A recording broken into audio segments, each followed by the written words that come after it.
We're going to have a conversation now when it comes to what is UVW unwrapping, what technical considerations must be taken into an account, and what makes a good UVW unwrap. So, if you have no idea what a UVW unwrap, let's go ahead and look at this Easter egg because this gives you an idea of what is the difference of what an unwrap is. If you see the chocolate of this egg, for example, you have to visualize that as the model. And then when you look at the wrapping on the egg, you have to consider that that is the UVs that are wrapped around it. So the goal is to take the UVs of the egg, take that texture space and flatten it down so we can have an area around Photoshop so we can work with when we create our textures. So now we're going to start and have a discussion. Why is it important to have a good UVW unwrap on your textures, and what considerations does that have to do when you bring it into the game? So the first thing we're going to start out with is we're going to go ahead and look at the actual texture space. In this occasion here, if you look at our image size, it comes to pixels. It is 248 by 248, which is a very common video resolution for video games. So what does this exactly mean? That means whenever you zoom in and you actually look at the details, that means there are 248 pixels by 248 pixels to the width and to the length. So your goal as an artist, and when you go into UV unwrapping, is to go ahead and unwrap the model and lay out the pieces of UV on the texture sheet so it takes up as much of the resolution as possible. If you do it incorrectly, it could be one of those steps where if an art director catches you and you have done bad UVs and you've already gone ahead and started with a texture, for example, it could be something that it could get you to start all over again. So that's why you have to see what is it that's going to take to make a good UV unwrap and what it is not. So to start off with, let's go ahead and get a look at a good UV unwrap and get an idea of what is it that it consists of. So first off, I'm going to give you an example of a good unwrap, as you can see here. Why is this a good unwrap?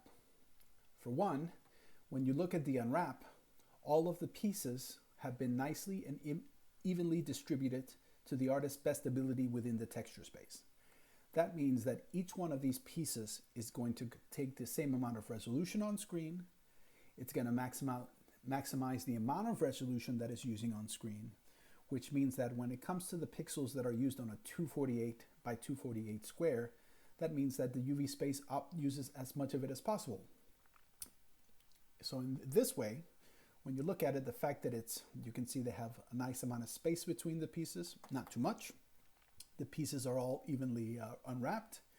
That's a good example of an unwrap, because like this, the texture space is being used as efficiently as possible based on the shapes.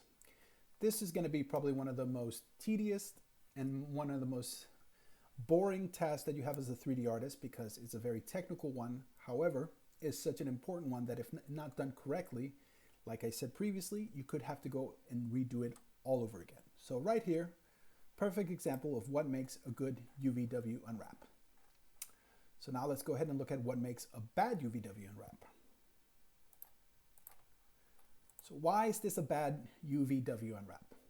When you look, the pieces could be scaled much more.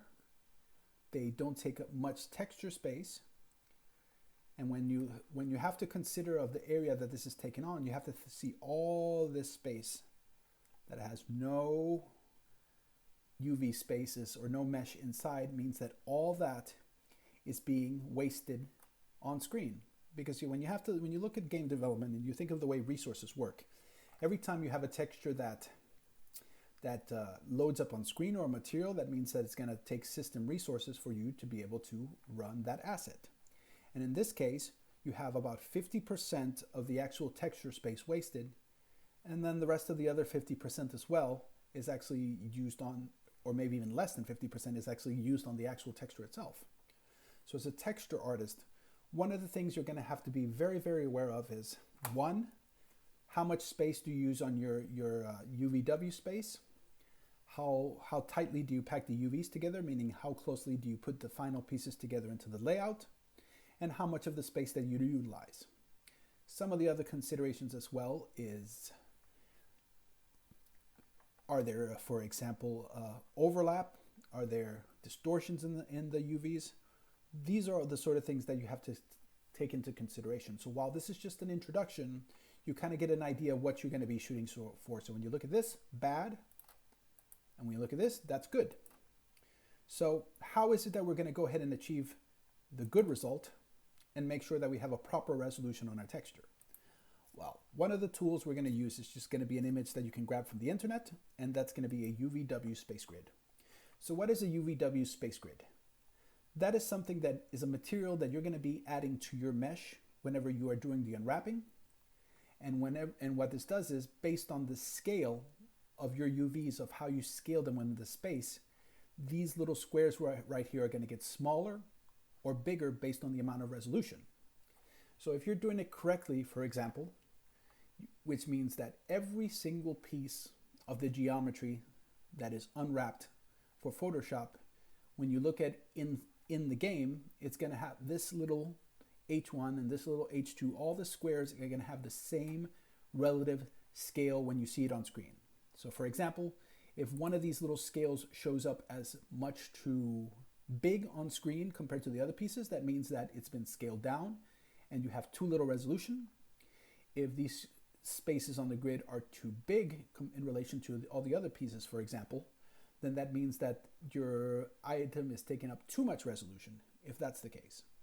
So ideally, the reason why you have a grid like this whenever you do your unwrap is to make sure that the scale, more or less, is consistent through all the different UVW elements. And so when you get down to the end of it, you have to make sure, and you have to be thorough, and you got to make sure that all the pieces are consistent in terms of scale when you see it on screen and you have this grid on your mesh. So how does it look actually applied onto a character? As you can see, here's one with a grid that's attached. And for the most part, all the places have a higher degree of similar reasonable resolution. There are some differences and exceptions, for example. Like for example, when it comes to the shoe right here, the bottom of shoes is something that you're not going to see on screen often. And if it's not something you're going to be seeing screen on often, that means that you're probably not going to need a lot of resolution. So something, for example, like a shoe or the sole of a shoe, for example, is going to have it's okay to have less UV space. So it can be shrunk in the UV space more because you're going to see it less on screen.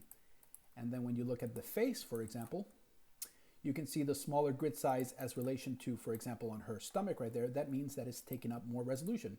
So why is it going to take that, a piece like that, going to take more resolution?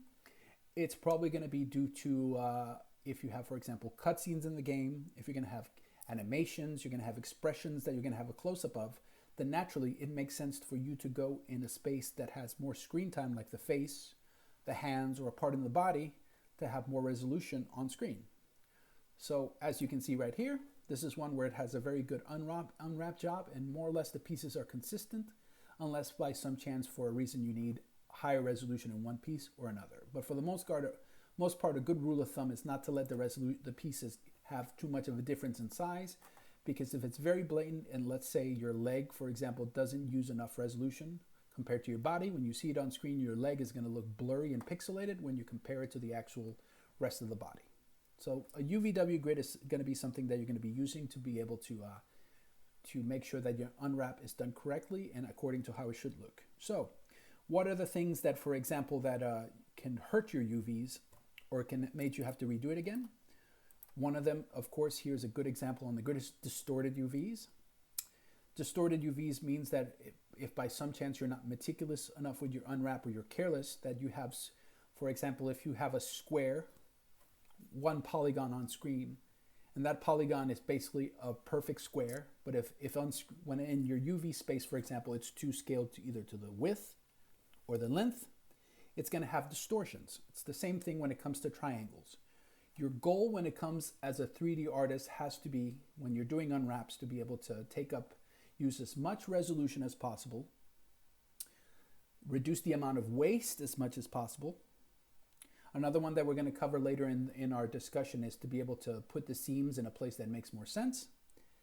And then you're going to have to avoid distortions on the unwrap. You're going to have to avoid overlap of UVs, for example. If something is overlapping, for example, that can cause problems with certain light engines. And if you have UVs that are flat out not mapped or flattened or not mapped correctly, then they're going to show as a place where there's going to have a lot of missing resolution. So these are some of the things that you have to keep in consideration whenever you make UVs. We're going to cover a lot of these topics in terms of how to get a good UVW unwrap. And this is the end of this video.